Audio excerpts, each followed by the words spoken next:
Yuan ventured further into the depths of the turtle's stomach, his journey marked by a trail of swiftly defeated monsters. According to the legend of the 20th floor, the holder of the stone would become the ruler of the seas, and Yuan, armed with his moonlight sword enveloped in divine fire, embodied that power as he advanced.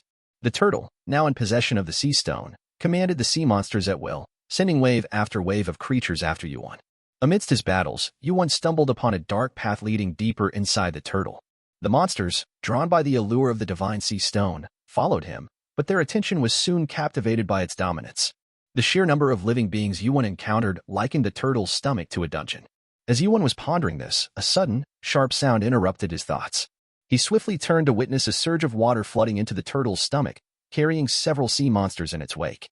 The sea turtle's immense size meant it ingested a vast amount of water, creating tumultuous conditions within. Yuan's instincts kicked in, and he gritted his teeth, turning to escape the incoming deluge. The loud noises attracted more monsters, and as they caught sight of Yuan, they charged towards him. In the enveloping darkness, the moonlight sword's special effect was triggered, and Yuan, channeling divine fire into the blade, unleashed a massive slash. The energy from the sword sliced through the obstructing monsters, clearing Yuan's path. He leaped from one monster to another, evading the relentless wave. However, his movements attracted more monsters, which, in their eagerness to reach Yuan, collided with one another. In the chaos, Yuan vanished from sight, employing Kaine's invisibility skill to elude his pursuers. But the monsters, undeterred, scoured the area for him. 1. Attuned to the distinct smell of Yuan amidst the fishy odor, charged ferociously towards him. Yuan, confronting the immense creature, parried its attack with his sword, remarking wryly, "You are used to fishy smell and sensitive to others. I am not some kind of virus." With a swift and powerful motion, he cleaved the monster into pieces. Each successful strike against these formidable foes nudged the completion rate of Heaven's Star upwards by 0.001% multiple times. Intrigued by the progress, Yuan accessed his status window. The completion rate for the Heaven-Slaying Star had astonishingly reached up to 99%. This notable increase was a testament to Yuan's skill and prowess in combat, underscoring his journey towards becoming a formidable force. As Yuan advanced deeper into the sea turtle's stomach, he faced a critical decision. He had been striving to complete a specific skill, but he realized that persisting with this goal might jeopardize his success in the 20th floor trial. Weighing his options, he decided to focus on eliminating only those creatures that obstructed his path. This pragmatic approach was essential for navigating the challenges that lay ahead. Surveying the vast expanse of the turtle's stomach, Yuan pondered the location of the divine stone. He theorized that it would be located in the most vital part of the sea turtle, likely within its mana heart. This deduction was based on his understanding that the mana heart was the core that powered the colossal creature. As he neared the presumed location of the divine stone, Yuan noticed an intensifying reaction from Kaine, confirming his suspicions about the stone's proximity. However, Yuan was acutely aware that the sea turtle would have fortified the area surrounding the divine stone with formidable defenses.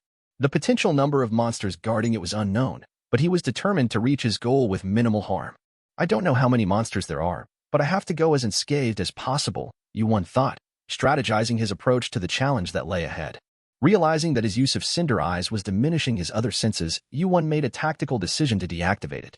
This allowed him to fully enhance his remaining senses, a necessary adaptation to navigate the dangers around him more effectively. In doing so, Yuan activated his sensory field, creating a ball of divine fire to illuminate his surroundings. The sudden brightness revealed several monsters lurking in the shadows, poised to attack. Yuan then expanded the divine fire, bewildering the monsters and incinerating them instantly. There really were many frightening creatures. "Let's not make any noise and reach the goal quickly," he expressed, determined to proceed with caution. Despite his efforts to avoid unnecessary confrontations, Yuan encountered numerous terrifying monsters along his path. He relentlessly fought them off one by one with his moonlight sword. The sheer number of these encounters was unprecedented compared to his entire journey up the tower. Yuan's frustration grew as the onslaught of monsters threatened to overwhelm him. He feared that the recovery effect of the moonlight sword would not suffice if the monsters continued their relentless assault. This could potentially lead to his body becoming overloaded. In response to the imminent danger, Yuan resorted to using his divine fire skill to fend off the giant monsters charging at him. The continuous fighting, however, took its toll on Yuan. His mana reserves were rapidly depleting, halved by the constant use of his skills. In a desperate attempt to gain an advantage, he sought to awaken Kaine, hoping for a resurgence of power to aid him in battle. As time passed, Yuan's situation became increasingly dire. He had been inside the turtle's stomach for over an hour, battling monsters nonstop. His body was on the brink of collapse, yet he persisted, slashing through his adversaries in a desperate bid to survive and reach his destination. Finally, Yuan arrived at the end of the passage. His eyes widened in awe as he beheld a cave-like area with a huge red stone, the heart crystal of the turtle, at its center. The area was swarming with monsters surrounding the crystal. Approaching the site, Yuan, with sword in hand, remarked wryly, "There are a lot of them gathered here. Are they having some kind of festival?" He recalled the words of Hephaestus, which now seemed more relevant than ever. Yuan, in the midst of a dire struggle within the belly of the sea turtle, made a decisive move by channeling all his remaining mana into Kaini. Kaini, a creation comparable to Zeus's thunderbolt, was Hephaestus's greatest masterpiece. As Yuan infused it with mana, Kaini awakened, summoning an infernal energy that began to alter the tide of battle. The monsters, sensing the ominous aura emanating from Kaini, roared and surged towards Yuan, drawn to the surge of power. With a crackling surge of energy, Yuan activated his cinder eyes, his gaze intensifying as he declared, "Move. The divine sea stone is me." This bold proclamation signified his claim to the power and authority of the sea stone, asserting his dominance in the midst of chaos. Yuan's mind raced with the knowledge of Hephaestus's legendary creations, Hermes' footsteps, Medusa's shield, the sun chariot, and most notably, Zeus's thunderbolt. The thunderbolt, capable of raising islands and controlling weather, was a testament to Hephaestus's unparalleled skill as a blacksmith. Yuan found it astonishing that Kaini could even be compared to such legendary artifacts. As Kaini unleashed its ominous energy, the surrounding monsters, feeling its powerful aura, encircled Yuan.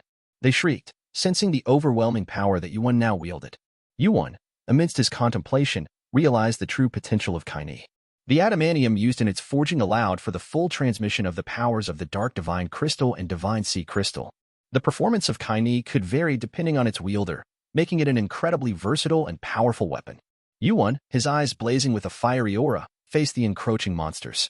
In the distance, the heart crystal of the sea turtle glowed ominously, signaling the monsters to attack. The sea turtle, now the ruler of the sea, commanded its minions, but Yuan was ready. As he charged towards the monsters, his sword enveloped in crackling energy, he commented on the sea turtle's futile resistance, stating, "I can't believe you still try to retaliate even though you are going to die." The monsters, bewitched by the divine sea crystal, had no choice but to follow the sea turtle's command. Yuan, with his sword summoning the powers of hell, unleashed devastating slashes. The energy from his sword obliterated the monsters in his path, leaving only darkness in its wake. Yuan, amidst the carnage, pondered the mysterious nature of this darkness and where it might lead. However, the immense power of Kaini took its toll on Yuan. Blood spurted from his hand, and he cried out in pain. The sheer pressure of wielding Kaini's abilities had nearly torn his right hand apart. Despite having reached a mana stat of 100, it was proving insufficient to handle Kaini's formidable power. Determined and resilient, Yuan murmured to himself, "Just 2 more sword slashes. Let me endure that much." Activating the skill footsteps of Hermes, a burst of energy enveloped his feet. Propelled by this force, Yuan leaped into the air, aiming straight for the heart crystal. But the battle was far from over. As he soared towards his target, several monsters lunged at him, setting the stage for a climactic confrontation. In the intense battle within the sea turtle, Yuan once again utilized Kaini's formidable abilities. He swung his sword, unleashing a surge of energy where the yellow and dark energies of Kaini converged, forming thunderbolts. These thunderbolts sliced effortlessly through the sea monsters obstructing his path, clearing the way towards his ultimate goal, the heart crystal. With the heart crystal nearly within reach, Yuan activated the skywalk ability, which doubled his speed. This surge in velocity propelled him through the air, allowing him to navigate swiftly through the swarming sea monsters. As he approached the crystal, Yuan, with blood gushing from his right hand and eyes filled with unwavering determination, murmured, "Let me do the sword slash one last time." Using his cinder eyes, Yuan began scanning the heart crystal. Deep within, he detected a dense blue energy, the divine sea stone. The atmosphere shifted dramatically as Kaini reacted to the presence of the stone, manifesting an eye on Yuan's glove. An immense amount of energy gathered around his sword. "I am going to cut it out at once," Yuan declared, and with a single powerful slash, he cleaved through the heart crystal. The energy from the sword slash illuminated the area, momentarily blinding the monsters. As the heart crystal was split open, a deluge of blood gushed out, dyeing everything in a deep red. The monsters, initially shocked and repelled by the demise of their king, were drawn irresistibly towards the heart crystal, compelled by the divine sea stone. Despite his exhaustion, Yuan cut through them in a single swing. The continuous use of Kaini's divine abilities had taken a toll on Yuan, leaving him utterly drained. Barely able to stand and soaked in the turtle's blood, he wiped his face and glanced at the remaining monsters, murmuring, "Annoying." The monsters trembled in response, recognizing the power emanating from Yuan. Yuan realized that to wield Kaini effectively, he needed to enhance his mana and stamina stats. He resolved to focus on leveling up and balancing his stats. Approaching the looming monsters in his path, Yuan took out the Divine Sea Stone and commanded, "You all get out of my way, I am tired." The stone radiated an intimidating glow, compelling the sea monsters to retreat. Meanwhile, outside the turtle, several players were in a heated debate. Thesis, skeptical of Yuan's chances, questioned whether Yuan could really acquire the sea stone.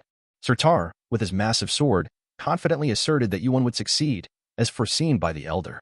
Theseus could only marvel at the possibility of Yuan defeating the giant monster, now the king of the sea, empowered by the sea stone. As they waited for the trial's conclusion, a loud roar erupted from the sea turtle. Its body trembled violently, and then its eyes ceased glowing, signaling its death. The once mighty creature collapsed into the sea, creating immense waves, marking the end of an era and the rise of a new ruler, Yuan. In the aftermath of the intense trial, the players surrounding the area were engulfed in a state of shock and disbelief. The tower's announcement echoed, declaring player Kim Yuan as the victor of the trial. Theseus, unable to fathom the outcome, gritted his teeth in frustration, muttering under his breath about the absurdity of the situation. In a fit of anger, he commanded his followers to hunt down Kim Yuan immediately. In stark contrast to Theseus's fury, Surtar, a mighty figure wielding immense power, lifted his sword from the ground, his body radiating an intense, hellish fire. He raised his hand authoritatively and declared, "That is not going to happen. Stop them at once. Don't let them touch even the tip of Kim Yuan's hair." Surtar's intervention was unexpected, especially to Theseus, who questioned if the Titans were not apprehensive about inciting a second gigantomachia. The giants were well aware of Olympus's plans to annihilate them completely through another gigantomachia. Despite Theseus's intimidation, Surtar stood his ground without a hint of fear, dismissing Theseus's threats as mere bluffs. "Stop making such ridiculous threats. Let's finish this here, Theseus," Surtar confidently challenged. Theseus, unfazed and smirking, retorted, "What a fool, history will repeat itself." He then took out his trident, summoning a surge of energy around it. In a dramatic turn, the sun chariot materialized. In this tense moment on the battlefield, the situation escalated as Theseus, the son of Poseidon, wielded his trident with a surge of energy radiating around it. The sudden appearance of the sun chariot in the sky, ablaze with the sun's fire, added to the dramatic atmosphere. The battlefield was fraught with chaos, with magic circles floating in the air and warriors bracing themselves for the impending combat. Theseus, known for his confrontations with Surtar, had a history marked by rivalry and battle. In their past encounters, Theseus had always emerged victorious, with Surtar retreating after being bested. Theseus, gazing disdainfully at the giants, boasted confidently, "Surtar, what do you think? Will you run away again?" His contempt for the giants was evident in his expression and demeanor. Surtar, engulfed in fiery anger, lashed out at Theseus, "Theseus, you bastard. Are you not ashamed as the son of Poseidon?" Despite his rage, Surtar's words reflected a deep-seated resentment and a questioning of Theseus's honor. Theseus, however, only laughed in response and signaled his subordinates to attack the Titans. "I told you, Surtar, history always repeats itself," he declared, setting the stage for another epic confrontation between the giants and Olympus. As the battle unfolded, the giants found themselves encircled and overpowered by the more numerous Olympus players.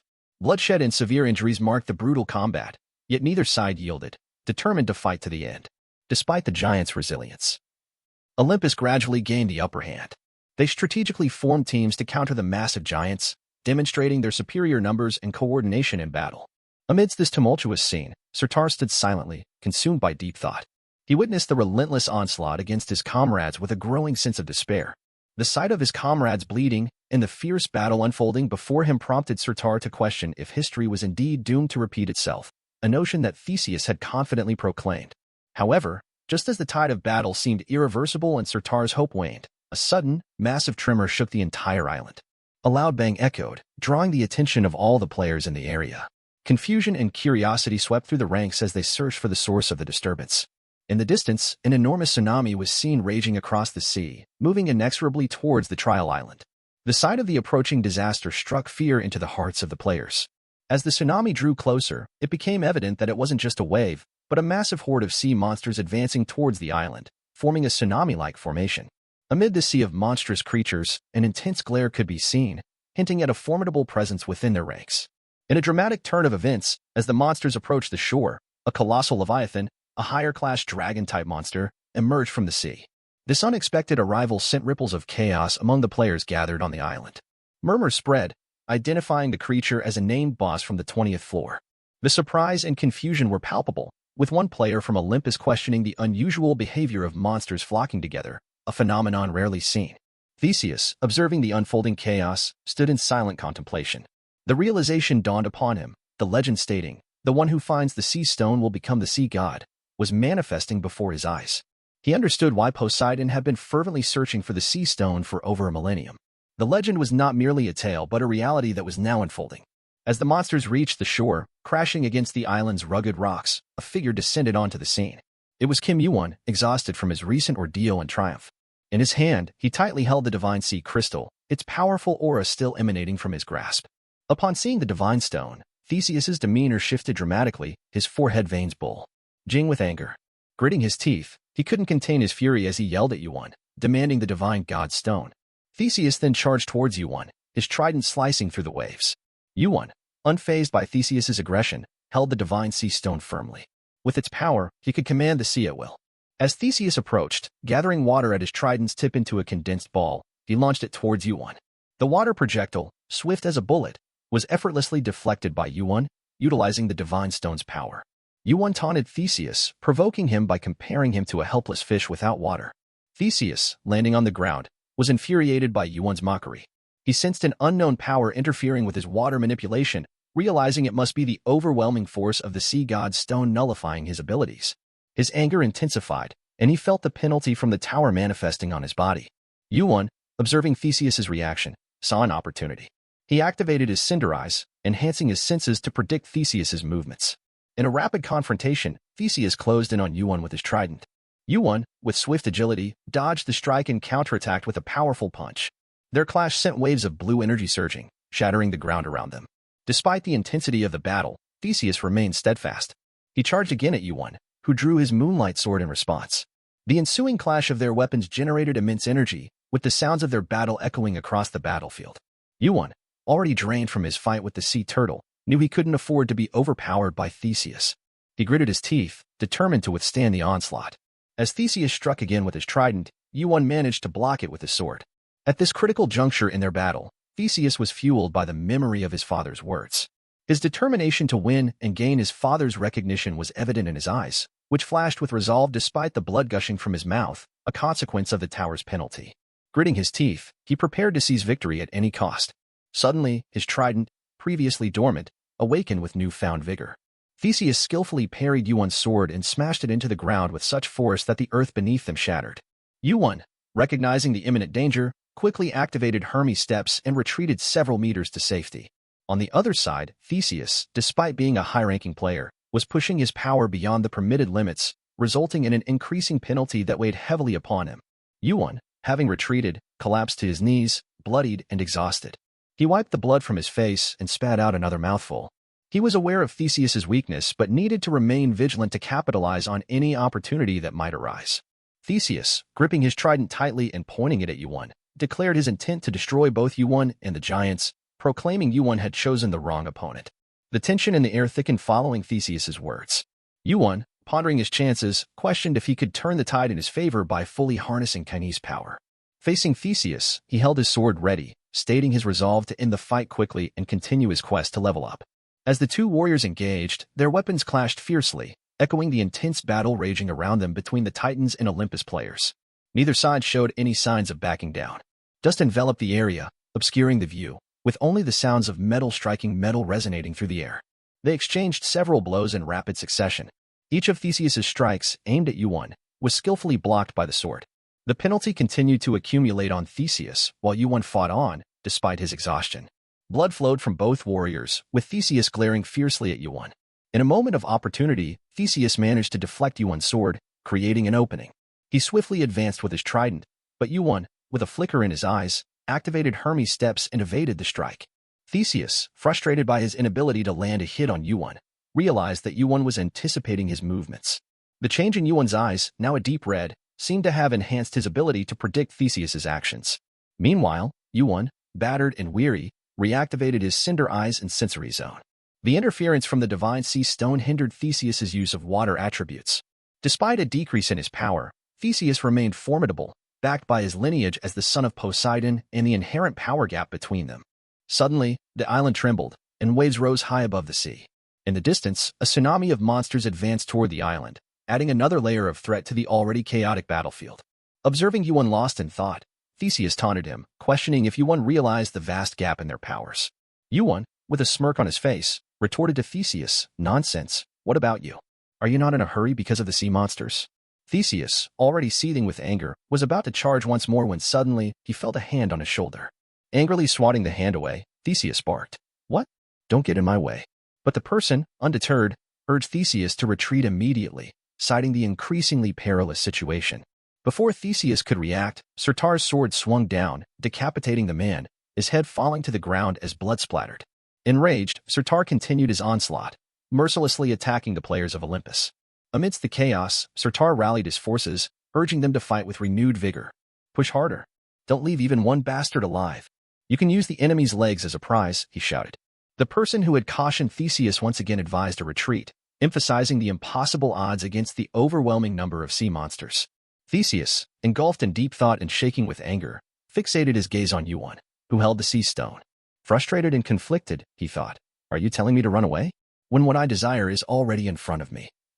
Yuan, noticing Theseus's conflicted expression, couldn't help but smirk, sensing the shift in the battle's momentum to his favor. Theseus, infuriated by Yuan's mocking demeanor, reluctantly ordered a retreat. As the sun chariot appeared behind him, Olympus's players scrambled aboard to escape. Surtar, seizing the moment, joyously exclaimed, "Finally, the day I am chasing after Theseus has come. Don't run away. Let's end this." With a burst of elation, he hurled his giant sword towards the chariot. However, Theseus managed to dodge the attack and swiftly flew away from the scene. The huge waves that resembled sea monsters, created by Yuan using the power of the divine sea stone, had effectively scared off Olympus. With their withdrawal, Yuan ceased manipulating the waves, allowing the sea to calm. Watching the chariot disappear into the distance, Surtar mused aloud, "Did we win?" To which Yuan nodded. Overwhelmed with joy and relief, Surtar looked up at the sky and remarked, "We did not just suffer and run away in this fight. The giants really won against Olympus." As night fell, the Titans' village erupted in cheers and celebration. For the first time, they had defeated Olympus, bringing a long-lost sense of happiness and triumph to the faces of the Titans. In the midst of this jubilation, Yuan found himself in a quiet corner inside a village hut, lost in contemplation over the day's events. Yuan pondered whether he should join the giants in their festivities, but he dismissed the idea, reflecting on his encounter with Theseus. He acknowledged that without the sea stone, the outcome of their fight would have been dire. Yuan realized that in a continued battle, he would have been no match for Theseus, who had a clear upper hand. Even the giants, formidable as they were, would have struggled against Theseus's might. Such a confrontation would likely have resulted in a slaughter. Looking at his injured hand, still gripping the sea stone, Yuan understood the magnitude of the power he wielded and the responsibility it entailed. Gripping his fist tightly, Yuan made a resolute decision to grow even stronger. Having spent 5 years reaching his current level, he knew that with the sea stone in his possession, his progress would accelerate. Standing up from a grand chair, Yuan retrieved his contact device from his inventory, his face breaking into a sly smile. Elsewhere in the tower, Hephaestus suddenly felt an unexpected chill, sneezing as he wondered if he had caught a cold.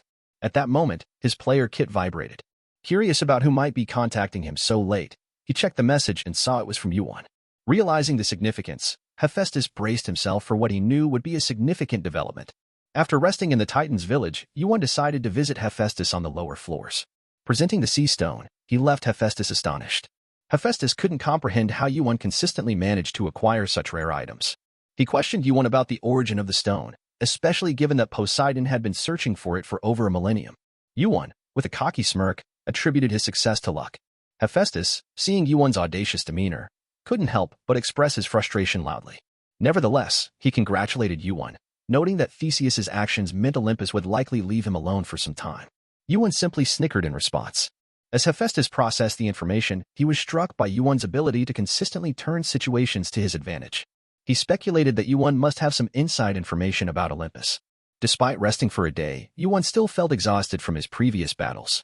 Hephaestus, holding the divine stone, pondered its similarities to the thunderstone possessed by Zeus. When Yuan inquired if Hephaestus could craft something using the stone, the blacksmith assured him it was possible but would require several rare materials. Hephaestus estimated a 10-day time frame for the task. He expressed concern about obtaining adamantium, a rare metal. Yuan confidently assured him he would find it soon. Surprised, Hephaestus questioned how Yuan, who had recently expended his points for Kaini, could afford such a rare metal. Yuan responded with a cunning smile, hinting at a plan he was devising. Hephaestus, knowing Yuan's capabilities, didn't press further but inquired about his future plans. Yuan shared that with Olympus out of the way for now, he would focus on leveling up and enhancing his stats. Hephaestus, curious about Yuan's intentions towards Olympus, asked if he planned to confront them. Yuan, with a snicker, replied to Hephaestus, "Do you really think it's just that?"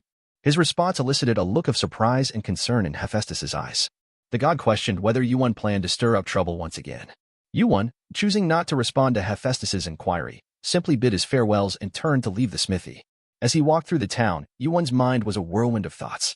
He was acutely aware that if Hephaestus knew the full extent of his plans, the god would undoubtedly retreat from their arrangement. It was during these reflections that he noticed the unknown egg in his possession begin to wriggle. This egg, which had been awake for some time now, seemed to be responding to an increased hatching rate. Yuan peered at the egg within his inventory and reassured it, promising to find others of its kind soon. Remarkably, the egg nodded in response. Yuan harbored a desire for this egg to devour all the evil beings lurking within the tower. His thoughts drifted to a past revelation from Odin, which had disclosed the location of one of these evil beings hidden in the tower. Yuan also pondered the reaction of Poseidon upon losing the divine sea stone right before his eyes.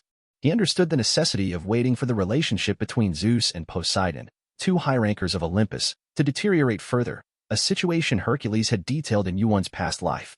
Odin, the king of the giant guild Asgard, had revealed in the past that the divine sea stone must never fall into the hands of Olympus.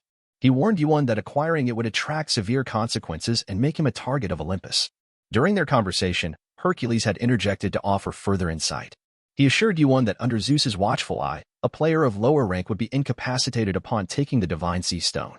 If Asgard and other guilds got involved, the situation would become even more complicated. Hence, Yuan need not worry about Poseidon taking action, as Zeus would keep him in check. The three high-ranking brothers of Olympus were in constant conflict due to their power struggles, each keeping the others in check. When Zeus obtained the divine sky stone, it disrupted the balance of power, giving him dominion over more than half of Olympus's might. Realizing there were two other stones similar to the divine sky stone, Zeus was determined to prevent them from falling into his brother's hands.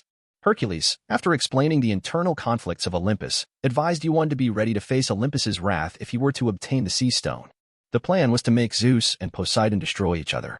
Meanwhile, in Olympus' sanctuary, the atmosphere was tumultuous with loud bangs and furious shouts. Poseidon, overwhelmed with frustration upon hearing about Kim Yuan and the divine sea stone, was in the throes of anger. Kneeling before him was Orion, Poseidon's third son, identifiable by his long blue hair. Orion was perplexed as to why he had to bear the brunt of his father's fury, especially when it was Thesis who had caused the mess. In an attempt to pacify the situation, Orion informed Poseidon that Zeus had ordered a halt to their attacks on the giants. This news only fueled Poseidon's anger further. He raged not just about their defeat at the hands of the giants, but also about being outmaneuvered by a mere player. Blaming Zeus for not wanting him to possess the divine stone, Poseidon's wrath knew no bounds. In a fit of frustration, Poseidon slammed his fist onto the table with such force that it shattered into pieces. He turned to his son Orion, seeking his opinion on Zeus's underhanded tactics against his own brother. Orion, trembling and unable to voice the truth, chose a neutral stance, remarking on his inability to comprehend the machinations of such powerful beings. Poseidon, gritting his teeth, realized the futility of seeking his son's counsel. He understood Zeus's nature all too well, a being who prioritized reasoning and practicality above all else. Resolving to step back from the power struggles of Olympus, Poseidon decided to focus on keeping Yuan in check. Yet, even with this resolve, his anger did not subside. He questioned why he should hold back when it was his efforts that led to the discovery of the divine sea stone and the recruitment of new players. Why was it that he, who had achieved so much, had lost everything? In a surge of rage, he grabbed a globe, his eyes flashing with a bluish aura, and hurled it to the ground, shattering it. Meanwhile, at Asgard's headquarters, the news of these developments reached Odin, the guild master. Odin couldn't hide his excitement upon hearing about Olympus's loss and Yuan's acquisition of the divine sea stone. This news quickly spread, reaching influential figures throughout the tower, including Azura, renowned for his prowess, who expressed a keen desire to face Yuan in battle. Simultaneously, on Ohang Mountain, the news also reached Sun Wukong, whose main body was trapped by the heavenly realm. He had been aware of Yuan, the young upstart breaking records and challenging rankers. Initially dismissing him as just a kid, Sun Wukong's interest was now piqued by the latest developments. As the news about Yuan spread across the tower, our protagonist, Kim Yuan, was obliviously strolling on the first floor of the tower. He used 1,000 points to rent the Sun Chariot, facilitating his travel to a specific location on the floor. Yuan mused over the abundance of sun chariots in the tower, grateful for the convenience they offered in reaching his destination swiftly. Yuan arrived at the end of the tower's first floor, where he encountered an imposing wall.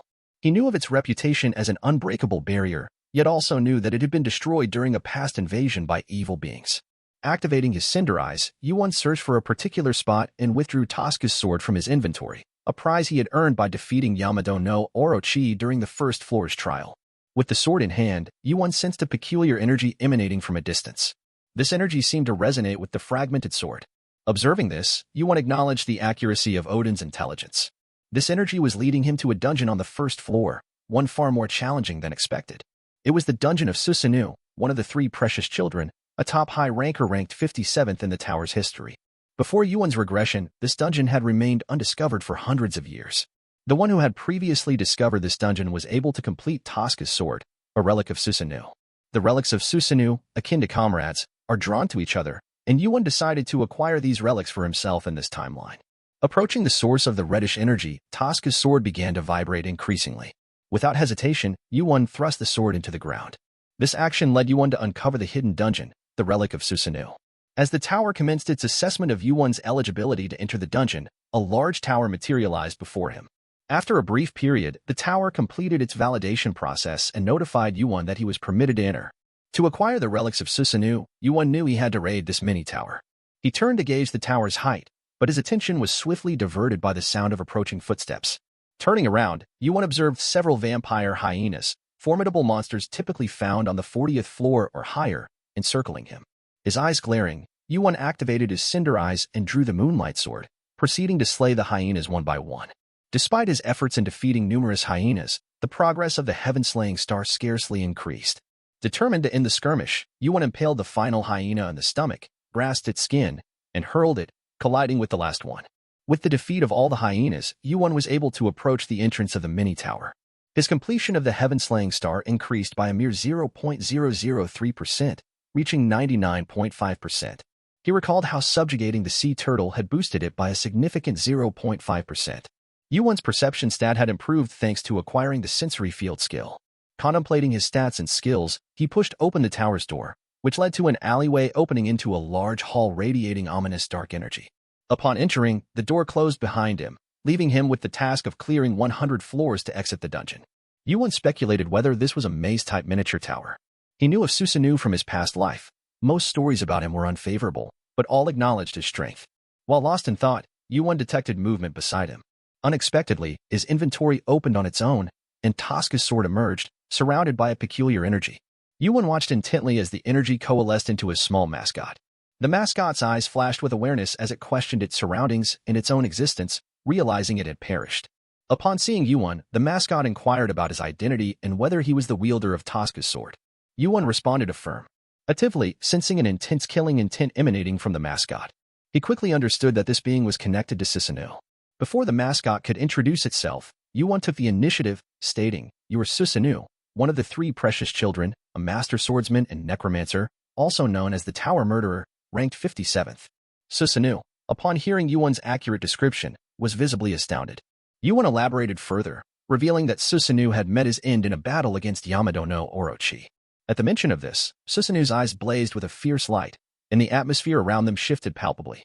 This reaction confirmed Yuan's suspicions about the mascot's identity and the tumultuous history it carried. Seeing Susanoo's growing anger, Yuan deftly changed the topic, commending him for his remarkable life. As they navigated through the labyrinthine dungeon, Yuan questioned Susanoo, wondering if he didn't yearn for respect after living such a notable life. Susanoo, however, appeared indifferent to such accolades, believing he had lived life to its fullest, without any regrets. This left Yuan incredulous, unable to fathom how Susanoo took pride in a life marked by slaughter. In response, Yuan remarked somewhat dryly, "It's such a relief that you died early." Susanoo, taken aback by Yuan's blunt words, warned him against using such disrespectful language. Curious, he asked Yuan about his origins, as he didn't seem like a regular ranker from their world. Yuan casually mentioned that he was merely a player who had reached the 21st floor, not a ranker. Susanoo was astonished that a player from such a low level dared to attempt his dungeon, cautioning Yuan about the formidable monsters that lay ahead, far beyond the challenges of the 21st floor. However, Yuan, having already encountered and defeated creatures from higher floors, was unfazed. As they continued through the maze-like dungeon, Susanoo, intrigued by Yuwon's possession of a piece of Tosca's sword, peppered him with questions. Yuwon, growing weary of Susanoo's incessant inquiries, asked him to be silent. Seeing Yuwon's frustration, Susanoo finally stopped his barrage of questions and instead inquired about the origin of the sword piece. Yuwon, still irked by the continuous questioning, struck a deal with Susanoo. He would guide him through the trials of the dungeon in exchange for answers to his questions. Susanoo agreed and directed Yuwon to proceed straight ahead. The first question Susanoo asked was about the origin of the sword piece. Yuwon calmly answered that he had acquired it in the Colosseum during the first floor trial. Susanoo was puzzled, wondering how a piece of his sword ended up as a reward in a first floor trial. Yuwon, while covering the moonlight sword with divine fire, revealed that it was awarded at the final of the trial by a certain being. Realization dawned on Susanoo as he understood that the being was Yamado no Orochi. With the divine fire enshrouding the moonlight sword, Yuwon slashed through a wall, clearing the path ahead. Entering the second floor of the tower, they were immediately surrounded by ghost-like entities. Unbeknownst to Yuwon, yellowish dark currents began to emanate from his right hand, a manifestation of the Chinese power, absorbing all the ominous energy, including the ghosts. Susanoo, following closely behind and witnessing this, chuckled quietly. When Yuwon asked about his reaction, Susanoo evaded the question, and they continued on their path. Observing Yuwon, Susanoo found himself pondering the boy's capabilities. How could someone with such peculiar items have the strength to defeat Orochi? This thought intrigued Susanoo, who seemed to be looking forward to seeing the outcome of Yuwon's trial in the dungeon. Throughout their journey, Susanoo bombarded Yuwon with an array of questions, but Yuwon remained undistracted, continuing his trek through the dungeon. Along the way, he encountered numerous undead monsters and ghosts, each encounter allowing him to strengthen his stats through their defeat. Confronting Susanoo, Yuwon declared with determination that all these monsters would fall by his hand, a statement to which Susanoo showed no reaction. Yuwon was well aware of Susanoo's reputation. Known as a sword master who had earned Ajura's acknowledgement and a necromancer skilled in handling evil spirits, Susanoo was considered one of the most formidable figures in the tower. Yuwon speculated whether the souls and undead monsters he encountered were the remnants of those slain by Susanoo. The thought disgusted him. Traversing through the miniature tower felt akin to walking over a graveyard of past horrors. Susanoo mocked Yuwon's sense of justice, but Yuwon, having encountered a myriad of personalities in his 2 lifetimes, was undeterred by such taunts. Eventually, they reached a door at the end of the path, leading to the 10th floor, enveloped in mist. Amidst this mist, Yuwon noticed a figure, the boss of the room, an undead player. The tower confirmed Yuwon's entrance into room 1 of the 10th floor, the first of 5 rooms on this level. The undead boss, sensing Yuwon's presence, began to move. Without hesitation, Yuwon activated the divine fire, incinerating the undead creature. As it turned to dust, tears seemed to stream from its eyes, as if it had longed for this release from its tortured existence. A notification confirmed Yuwon's victory in room 1. Susanoo then confessed to Yuwon's earlier accusation. He was indeed responsible for all the souls trapped in the tower, transformed into ghosts or undead, the oldest of which was around 5,000 years old. He advised Yuwon that to liberate these souls, he would need to surpass Susanoo in necromancy or evil spirit arts. Alternatively, by annihilating them, Yuwon could resolve the issue. Yuwon listened silently, absorbing Susanoo's words. Susanoo warned him that the challenge would intensify upon reaching room 6, prompting Yuwon to question his approach. Would he bypass these undead, or confront each one? Yuwon, repulsed by Susanoo's history and actions, resolved to challenge every undead in the tower, independent of Susanoo's counsel. Gripping his sword firmly, he pushed forward. As time progressed, Yuwon's prowess and determination saw him clearing floor after floor. By now, he had conquered the 15th floor, continued his relentless advance through the 20th floor, and reached the 33rd. The cries of monsters echoed in the distance. With each ascent, the undead grew stronger, and the challenges more arduous, yet Yuwon remained undaunted, clearing each floor with unwavering resolve. On the 33rd floor, the undead could speak. As Yuwon fought his way through, these tormented souls cried out to him, pleading for liberation from their endless suffering. The weight of their pleas echoed through the tower, a haunting reminder of the dark legacy left behind by Susanoo. Yuwon, resolute in his mission, continued to cut through the despair, offering a merciful end to those bound in perpetual torment. As Yuwon vanquished each undead being, he found that their lingering resentment was being absorbed into his body. Unfazed by this, he continued his relentless progress, ultimately conquering the 40th floor of Susanoo's tower. Yuwon didn't dwell much on the absorbed resentment. His focus was solely on advancing through the levels. His efforts were rewarded upon clearing the 50th floor, where he acquired Susanoo's first relic, the armor of the 4 great spirits. Without hesitation, Yuwon discarded his old red armor and donned the new black armor, which was imbued with the protection of the Spirit King and possessed 4 elemental properties: fire, water, wind, and lightning. Despite its slightly lower physical resistance, Yuan considered this armor a significant upgrade and an auspicious beginning to his new journey. Placing his old armor in his inventory, he marveled at the level of the item he had just obtained, feeling his motivation surge with the desire to break through the remaining floors swiftly. It had been 42 days since Yuan entered Susanoo's tower. Throughout this time, he started experiencing occasional, unexplained headaches. After reaching a certain floor, every time he eliminated an undead or ghost, he began hearing strange voices in his head. Yuan speculated that this might be connected to the Kaini, as only high-ranking necromancers were known to hear the voices of the dead. The frequency of these bizarre occurrences seemed to be taking a toll on Yuan's mental state. Amidst his contemplation, Susanoo commented on Yuan's slowing pace, acknowledging the difficulty of the dungeon but also praising his performance, especially for a player who had only reached the 21st floor. Susanoo then inquired about Yuan's gloves, wondering why he wasn't fully utilizing their unique ability, suspecting that Yuan might be reserving them as a secret weapon.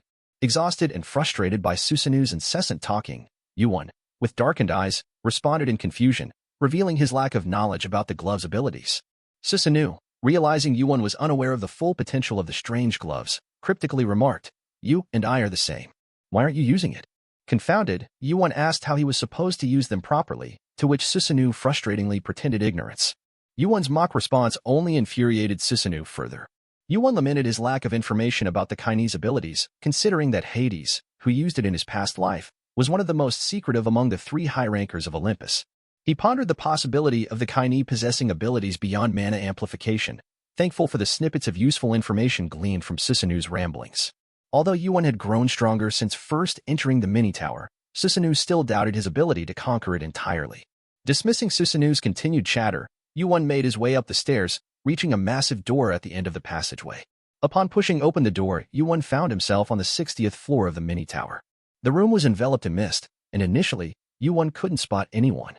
Then, deep within the mist, his gaze settled on a shadow sitting down, emanating a faint energy.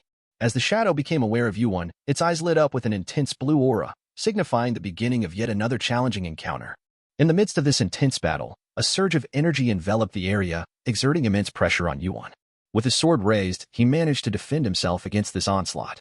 He could distinctly feel a strong killing intent emanating from the shadowy figure. As the energy subsided, the shadow forcefully stabbed his sword into the ground, triggering a tower notification: Death Knight, defeat the King of Knights, Arthur. Reading these words, Yuan's eyes widened in shock, his face draining of color. Emerging from the darkness, the figure of King Arthur was illuminated, his gaze fixed intently on Yuan. Yuan recalled a conversation from his past life, before his regression, with Merlin, the Grand Sage of Britain. Merlin had shared stories of Arthur's childhood, back when they were still novice players who had crossed paths. Arthur was renowned for his weapon skills, wielding his sword with ghost-like finesse, earning the unwavering faith of his colleagues. Merlin, the bookworm, often found himself encouraged by Arthur to exercise more. Yuan remembered Arthur being described as extraordinarily loyal, more than anyone Merlin had seen. Having heard these tales, Yuan had always harbored a desire to meet Arthur. Yet, the circumstances of their current encounter were far from what he had envisioned. Arthur, once the revered king of Britain and master of the Knights of the Round Table, now stood before him in a dire situation. Arthur, gripping the hilt of his enormous sword, began to radiate an immense aura. Yuan, still in disbelief, struggled to comprehend how such a legendary figure could have fallen into Susanoo's trap. Activating his cinder eyes, Yuan analyzed Arthur, who appeared in his prime, donned in his historic armor and wielding the legendary sword, Excalibur. As Arthur stood up, he began to move toward Yuan, an immense aura pulsating from him. Though not a high ranker in life, Arthur's talent had rapidly elevated his standing. His eyes flashed fiercely, and in a swift motion, he lunged into the air, charging towards Yuan. Caught off guard by Arthur's sudden attack, Yuan barely had time to react as the ice-imbued sword descended upon him. The ground shattered under the force of the strike, rubble and energy flying everywhere. In the nick of time, Yuan activated the steps of Hermes, narrowly evading the attack. However, Arthur was relentless, pursuing Yuan with another swift strike. Yuan countered by activating the skywalk skill and, raising his sword, charged at Arthur. Their swords collided with a resounding clash. At the moment of impact, Yuan infused his sword with divine fire, enhancing the lethality of the Moonlight Sword. This allowed him to parry Arthur's attack. Yuan knew he couldn't defeat the original Arthur, but he felt confident against this undead version. After deflecting the strike, Yuan swiftly moved to Arthur's blind spot, aiming for a surprise attack. However, Arthur was quicker, instantly turning to block Yuan's move. Yuan vanished and reappeared behind Arthur, lunging with his sword. To his surprise, his attack was thwarted by an ice shield. Arthur, seizing the moment, swiftly countered, swinging his sword at the stunned Yuan. In a critical moment of the battle, Yuan was unable to react swiftly enough, allowing Arthur to land a strike on his arm. The blow was precise and forceful, causing blood to gush from the wound. Yuan was astounded by Arthur's masterful swordsmanship and realized the significance of Arthur's solitary presence on this floor. He was the middle boss of the miniature tower. Despite the injury, Yuan bravely maintained his stance, sword raised in defiance against Arthur. Arthur, seizing the opportunity, summoned several ice swords above Yuan, which descended with deadly accuracy. Yuan's body began to freeze under this relentless ice assault, leading to a frostbite status effect. As the dust settled around them, Yuan reappeared, adopting a defensive posture. He had managed to evade the majority of the attack using his cinder eyes and sensory field, but his body was still vulnerable to the intense cold. As Yuan gathered his thoughts, Arthur launched another attack with a barrage of ice swords. Arthur's attack pattern, though straightforward, was executed with such perfection that it was nearly impossible to dodge entirely. In a split second, Yuan managed to leap backward, narrowly avoiding the icy onslaught. Amidst the misty battleground, Yuan's purple energy emanated as he activated Divine Fire to counteract the frostbite, successfully removing the debuff.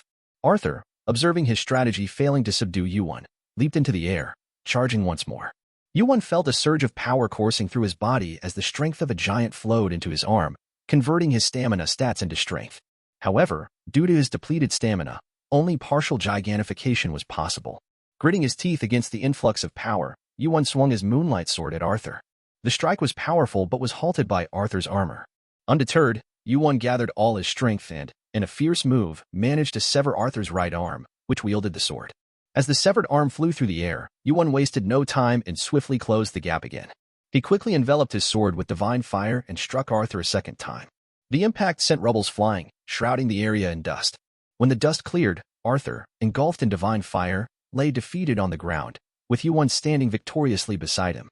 As Arthur's body disintegrated, Yuan absorbed the lingering resentment, quietly remarking on the tragedy of Arthur's fate, wishing Merlin could have witnessed this moment. Suddenly, a voice emanated from the Kaini, startling Yuan. Grasping his right hand, Yuan questioned, "Are you Arthur?" Indeed, it was Arthur, who responded upon hearing Merlin's name. Arthur proposed a deal. If Yuan helped him contact Merlin, he would agree to form a contract and become a subordinate to Yuan. Arthur had vital information to relay to Merlin, the betrayal of Lancelot, who had played a role in Arthur's downfall. Yuan was familiar with Lancelot as a high ranker and the current leader of the Round Table Guild, known for elevating the guild to significant prominence. The revelation of Lancelot's betrayal left Yuan stunned, struggling to come to terms with the gravity of this revelation and its implications for the history and future of the tower's intricate world. Engulfed in contemplation, Yuan was brought back to the present by Arthur's repeated inquiry about his request. Yuan, not being a necromancer, lacked the ability to revive Arthur as an undead. His connection to Arthur was solely due to the Kaini, which enabled him to hear Arthur's voice. Despite this limitation, Yuan committed himself to do his best to assist Arthur. Yuan had his own reasons for agreeing to Arthur's request. He knew that to traverse through Britain, he would eventually need to confront Lancelot. Having Arthur as an ally would be advantageous in this endeavor. Realizing the potential benefits, Yuan accepted Arthur's proposal, which seemed to take Arthur by surprise. In response, Arthur expressed his gratitude. At that moment, an unexpected notification from the tower appeared, stating that upon fulfilling Arthur's request, Yuan would gain complete obedience from Arthur, the King of Knights. Yuan was astonished by this revelation, pondering whether it was part of some hidden agenda within the tower. As Arthur's soul began to fade away, Susanoo suddenly materialized beside Yuan, expressing his discontent with the outcome of the battle. Arthur had been one of his most valuable pawns. Yuan, approaching the legendary sword Excalibur lying on the ground, picked it up and confronted Susanoo, questioning his whereabouts during the battle and whether Arthur's demise was merely a coincidence. Susanoo, dismissing Yuan's question, proposed a deal. He would answer all of Yuan's questions if Yuan succeeded in reaching the top of the miniature tower dungeon. Frustrated with Susanoo's response, Yuan opened his inventory right next to Susanoo. Without hesitation, he aimed at the inventory and threw Excalibur into it, where it disappeared upon collision. Susanoo was visibly upset and bewildered by Yuan's unconventional method of storing the sword, exclaiming in disbelief at his action. Yuan, unfazed by Susanoo's reaction, waved his hand dismissively. He was eager to complete the trial as quickly as possible, with the prospect of rest and sleep on his mind. At the 50th floor administrative bureau, the atmosphere tensed sharply with the arrival of an unexpected guest. The managers present in the room were visibly anxious, holding their breaths under the overwhelming presence of this individual. As the guest entered, he demanded information about a certain person, including their location and background. The managers, attempting to respond, found themselves stuttering under the intense pressure, which only served to infuriate the guest further. He slammed his fist on the table, demanding the information without further delay. This outburst caused the managers to shriek in fear, instinctively backing away. At this critical juncture, the back door of the office swung open, and another figure stepped in, confronting the irate visitor. The newcomer questioned if the visitor was Sun Wukong, or rather, his spirit. Sun Wukong, taken aback by this sudden intervention, fixed a serious glare on the new arrival and told him to mind his own business. The newcomer, with a childlike face, approached Wukong and asserted his authority as the director of the office, demanding respect and questioning if Wukong intended to start a fight there. He firmly stated that any information regarding a player was classified and could not be disclosed. Upon hearing this, Wukong stood up abruptly, stomped his foot on the floor, and stormed out, slamming the door behind him. With Wukong's departure, the managers in the bureau exhaled a collective sigh of relief, their faces dripping with sweat from the intense encounter. One of them, still catching his breath, questioned if that was really just a spirit, expressing disbelief at the overwhelming aura. The director explained that if it had been Sun Wukong's original body, even the tower administrator would have intervened. He also instructed his subordinates to maintain confidentiality regarding player information, even if pressured by major guilds. The director then turned his attention to the status screen of YuWon, the player in question. Surprisingly, the screen displayed minimal information, showing only his name while all other details about his birthplace, background, and power were completely obscured. This lack of information was not typical and didn't seem like an error in the tower's system. It was this anomaly that had piqued the interest of many administrators within the tower. They were curious about YuWon, who had stopped climbing after clearing the 21st floor trial. The director pondered why a player like YuWon would be content with just reaching the 21st floor, considering the little information available about him. Meanwhile, inside the miniature tower, YuWon was relentlessly advancing, leaving behind a trail of defeated undead. His journey through the tower had been relentless and tireless. He had successfully completed the 99th floor trial and reached level 96, with all his stats nearing the 100 mark. Upon checking his status info, YuWon breathed a sigh of relief. After tirelessly clearing 99 floors, his level had finally increased. However, the continuous exertion over the past 3 months, with little rest or sleep, had taken its toll on him. Exhausted and sleep-deprived, YuWon sat down on the stairs, contemplating his next move. As he rested, YuWon thought about the final challenge awaiting him, the 100th floor. Given the increasing difficulty he had faced up to the 99th floor, he couldn't help but wonder what formidable challenges the 100th floor would present. The challenge of the final floor loomed over YuWon, a daunting prospect that weighed heavily on his mind.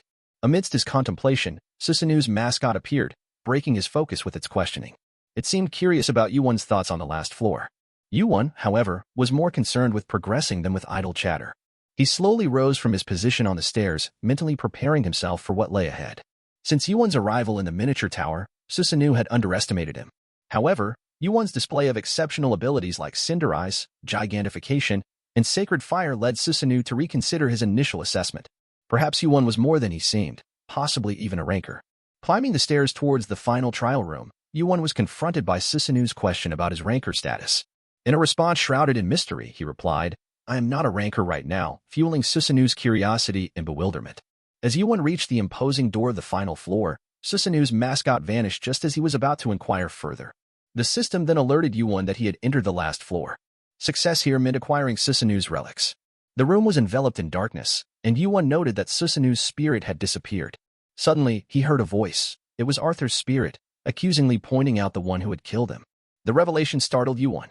Before YuWon could process this information, another voice echoed in the room, belonging to Susanoo's spirit. The voice beckoned YuWon to continue their earlier conversation. In the darkness, a figure sat on a throne, radiating a purple aura. It was Susanoo's original body. Susanoo questioned YuWon's earlier hint about being a ranker. YuWon, taken aback by the presence of Susanoo's original body, decided not to respond.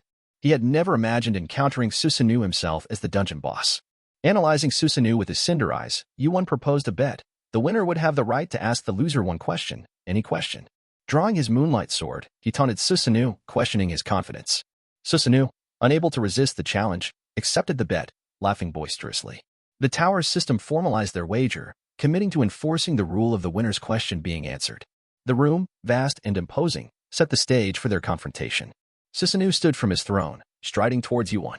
YuWon sensed the resentment of spirits slain by Susanoo, now merged into the Kaini.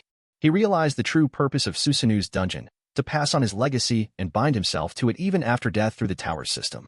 Activating his divine fire and covering his moonlight sword, Yuan unleashed a flurry of slashes imbued with divine energy towards Susanoo. These powerful strikes created a massive explosion upon contact, shaking the very foundations of the room. After the dust settled, the system issued a new notification: defeat the Death Knight, Susanoo.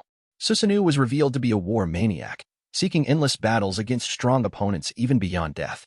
This final confrontation was not just a physical battle but a clash of legacies and wills, a culmination of Yuwon's journey through the tower and Susanoo's eternal quest for worthy adversaries. In the midst of a heated battle within a mystical room, Yuan unleashed a fierce strike against Susanoo, engulfing the area in divine flames, smoke, and dust. Amidst this chaos, Arthur's voice echoed, questioning whether Susanoo had been defeated. Yuan, drenched in sweat, urged Arthur to remain silent, his gaze fixed through the fiery haze, searching for any sign of Susanoo. Unexpectedly, Susanoo's boisterous laughter filled the room, his aura of killing intent targeting Yuan. This intent alone was so powerful that it pushed Yuan back. Yuan realized with a start that Susanoo's intent had been honed through the slaying of hundreds of rankers, hundreds of thousands of players, and millions of people. This realization made Yuan's eyes widen in shock as he caught a glimpse of Susanoo's shadow through the flames. Emerging from the inferno, Susanoo held his sword with both hands, having successfully defended against Yuan's strike. Expressing his elation at encountering a strong opponent like Yuan in the tower, Susanoo eagerly anticipated a worthy fight, imploring Yuan not to disappoint him, and with that, he charged at Yuan at an incredible speed. As they clashed, Susanoo, wielding his katana in one hand, delivered a powerful strike. Yuan managed to block it with his sword, but the impact sent shockwaves through his body, his frame trembling under the immense pressure. Gritting his teeth, he stood his ground. Unrelenting, Susanoo launched another swift attack, cornering Yuan. Yuan, exerting all his strength, barely managed to fend off this second strike, the sword nearly slipping from his grasp. To Susanoo's astonishment, Yuan had withstood his powerful assaults.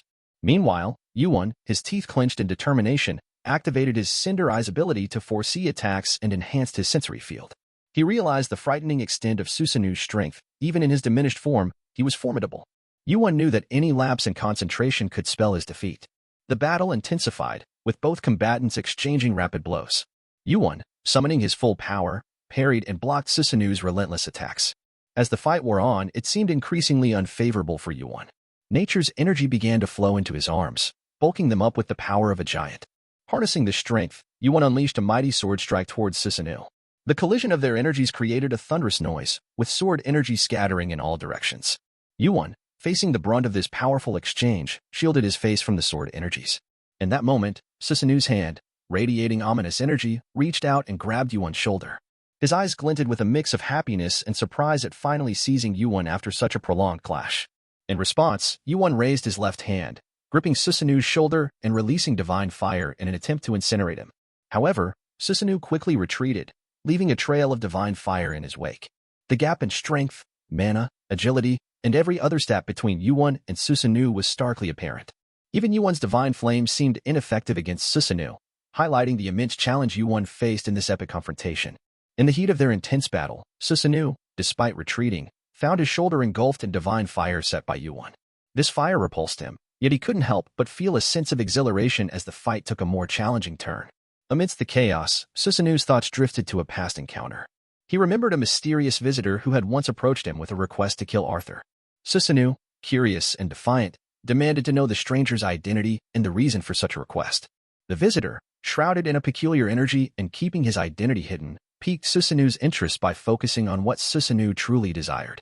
Known for his love of war and battle, Susanoo was drawn to the prospect of unrestrained combat, where he could freely engage in his bloodlust without consequences. The enigmatic visitor tantalized him with the promise of starting a war that would satisfy his insatiable desire for conflict and slaughter. This proposal echoed the same yearning for battle that Yuan possessed, reflecting a shared hunger for the thrill of combat. Back in the present, the battle between Yuan and Susanoo raged on.